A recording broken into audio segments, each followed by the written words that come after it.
Okay, so we got that three-wheeler and we're changing the tires on it. And to get the tire off the rim, we cut it off like this. We cut off the rim. And here's the piece that we cut out. You cut that out because here's the bead that actually holds it on.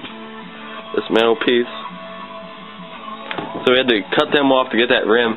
And then this is a two-piece rim. So we're gonna unbolt that and put the new tire on. And then this rim also has a bad wheel bearing, as you can see it there. It's all busted up. Okay, I got the hub out, and it's all unbolted. Now we're gonna separate the Honda two-piece rim. What's that? That's the Honda two-piece rim. Has that O-ring.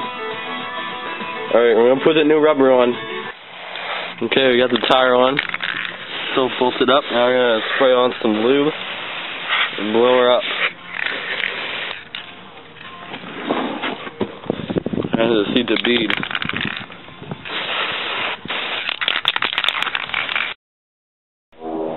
Okay, we got it all back together.